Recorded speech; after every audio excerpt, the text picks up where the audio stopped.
Bonjour! I'm Cindy. I'm Nadege. And welcome to another episode of The Walkthrough. Today we are checking out a quintessential brownstone in Bedford-Stuyvesant, Bklyn. And we are meeting with architectural designer, author, and artist Virginie Sommet. And she is going to give us some design tips and how to make a property pop. So let's go, Cindy. Let's do it.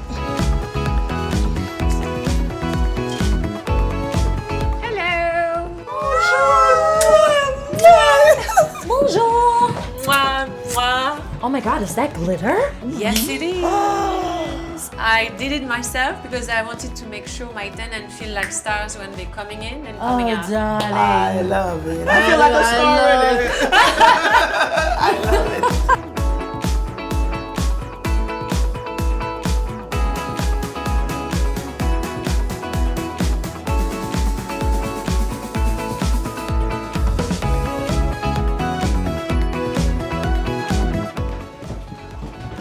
Wow, this is phenomenal. Oh, Thank you. It's beautiful in here. Virginie, look at these cabinets.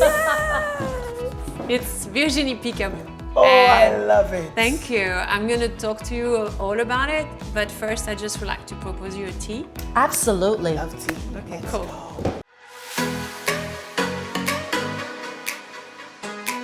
Virginie, thank you so much for inviting us to your lovely home. I actually want to stay, but let's at least get some information from you. What inspired this lovely design? I think my design is contemporary, minimalist for sure. I focus a lot on natural light. That's why I open this big wall to have light from the north and light from the south. I love to do furniture design also. The Virginie Picaboo you see on the wall, the round shelves. This is also a very big point of personality in my work. I don't really like pointy corner, so I do everything round.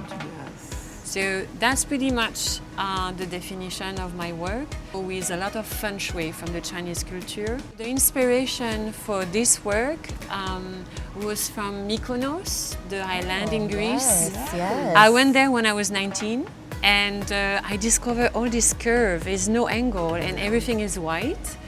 And I was like, oh my God, I love it. So I mixed both, and then also the fact I'm an artist, I did some visual art pieces as exclamation point, and I was like, oh my God, I'm gonna do cabinet like that. Nice. And then I had cabinet like that, and I'm like, oh my God, I'm gonna put them like that. That's it. And so that's how Virginie Picaboo is being created. How would you describe the home renovation process? As an architectural designer, I'm very involved with the layout from the beginning with the architect. You have to be very careful to plumbing, electrical, AC, central air, because basically they could be in the way of your design. It's much better to work on the layout, like even several weeks, than to be sorry after on site. For example, as an interior designer, you can design a medicine cabinet, right, inside the wall. And then you don't want a pipe going there, or you don't want electrical. So this has to be thought way in advance. So my second role is to design all the kitchens, all the bathroom, everything: the appliances, the tile, the plumbing fixture.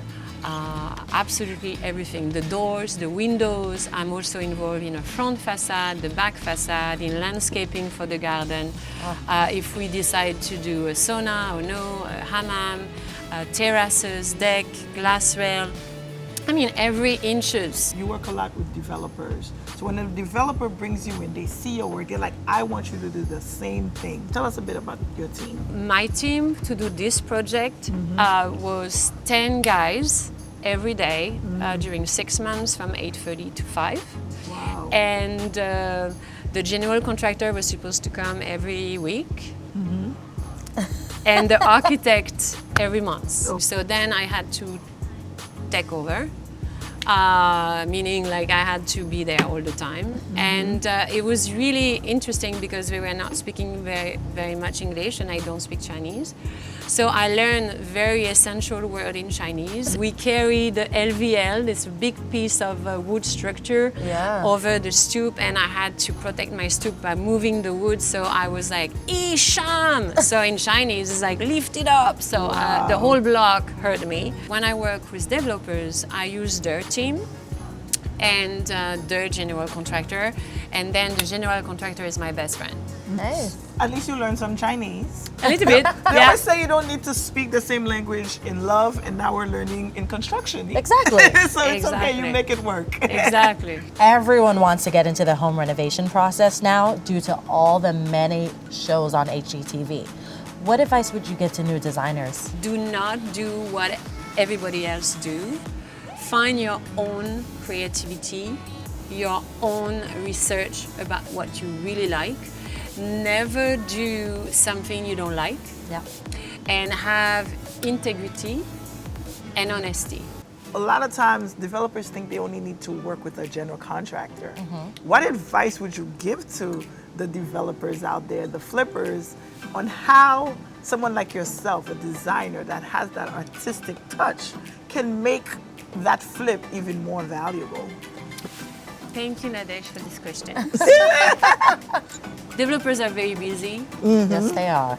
They just stay 5 minutes on site. I would love to give developers advice like, please work with more professional plumber, electrician, and contractor. That would be my first advice. Please be more organized. That's my second advice. Of course, some developers are organized. I'm not saying like, you know. And the third advice will be, please, if you really believe in one designer, leave freedom to this designer to go very far in design, even if the location is not that great. Because a developer always thinks, I'm not going to spend that kind of money because the location is not that great. Okay, be careful. Cookie cutter bring okay money. When it's very designed, it's not bringing okay money, it's bringing money. And sometimes the product is so unique and so creative, then suddenly the location doesn't matter that much because the buyer wants that product. Yes. And also another advice, please try to work with a contractor that only has your project. Oh, we're getting such great gems. I know. Well, speaking of cookie cutter designs, we've seen a lot of houses this year. I mean, we're literally in about 20 homes per week. How would you differentiate a $1.5 million house with a $2.5 million house in regards to design? I mostly work above 2 millions, but I know very well the cookie cutter 1.2, 3, 4, 5. It's very subjective, but for me, you cannot do like a 30,000 bathroom with a toilet inside. You have to find the place to have it separated. So that's the first thing. Second thing, all sliding door are 7 or 8 feet high, standard. It's around $7,000 or $10,000. Yes. If you do 9 feet higher, it's $30K. Why you want higher? To have more light, Yes. and it looks so much better. So that's high-end. You have the possibility to do custom-made everything. Kitchen, bathroom, even I work on a project. I love that it was just like, it didn't happen, but I pre-work on it. Each plumbing fixture with different colors. Purple, pink, green, white, yellow. Of course, this from $250, it's $750 the piece. The tile with some little doodle for children, super cute from Italy, it's like $25 the square feet, not $5 the square feet. Yes. So then you end up to have like $5,000 or $6,000 or $7,000 just for tile. Got it. The result is like you cannot compare. Yes. In high-end, you can have touch switch. You can also have a dimmer, sensor. All the bathrooms should be sensor Yes. and dimmer. Dimmer should be everywhere, but one dimmer is $50. So it adds up. And also the air conditioning. This cheap $650 Home Depot grill. No. Not going to work? No. Okay. It has My to home be- is not above $2 million. Okay, It's just so you definitely know. not. Because I have that air conditioner. But there are some things we can change. We can get Yes. the dimmers. That's $50. We can afford we can that. We can do Yeah, that. That we can do. Exactly. What about closets? I know you're big on closets. Oh yeah. Almost everybody has a custom-made closet or Yes. want one. You know what I mean? So even the 1.2, most of the time they have it. So when you go above 2 million, you have to go crazy with it. Like you have to have the drawer for the jewelry, you have to have the space for the shoes, for the bags, and also for the watch. So it has to be really curated Yes. and That's the manicured. word. Very, very important. So not everything, but some are very important. The walk-in closet, major. Yes. Especially after all this Sex in the City and all these things, you know what I mean? And everybody has like 50 pair of shoes, and when you have buyers who buy 2-3 millions, then they don't have 10 pair of shoes most of the time. So, you know, it's very important. They'll know. It's just like shoes. When someone dresses, Exactly. based on the shoes, you basically Exactly. could usually tell. It's like you take a cheap car to go to point A to point B. Yes. An expensive house, it's still a roof above your head, but you cannot compare like a Mercedes and a Rolls Royce.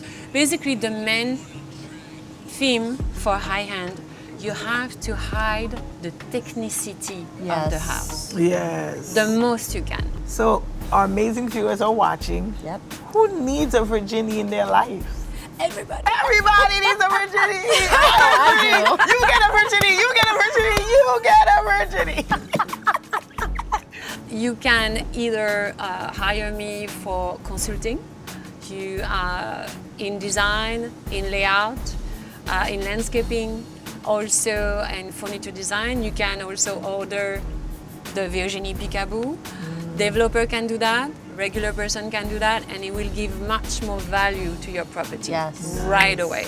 Because how I got cover of magazine, TV, exposure, it's because the Virginie Peekaboo. It's amazing. And the glass wall, and the waterfall, and the natural swimming pool. Yes. But it's really what was the impact. They can contact me on my Instagram, on my website, Virginie Sommet, like Virginia. It's not I-A, it's I-E, Virginie Sommet, and you can see my website and my Instagram and my work. And also, I'm like the French Marie Kondo, so Love it. Yeah, I'm Like throwing out everything. Make space. We need light. exactly. Because you know, the house is very important. Your first house is your body, Yes. and it's very important that where you move, there is a very good feng shui, a very good qi. Qi, it's positive energy. And when it's cluttered and dirty and not organized, it's stressful for you. Yes. And it's not efficient. If you want to be doing a lot of different things, you have to be very efficient and very organized. So I can help also on that. Let's get to my favorite part. The numbers. We need to know purchase price, renovation cost, and what's the value of the home now? I bought this house in November 2012 for $830,000.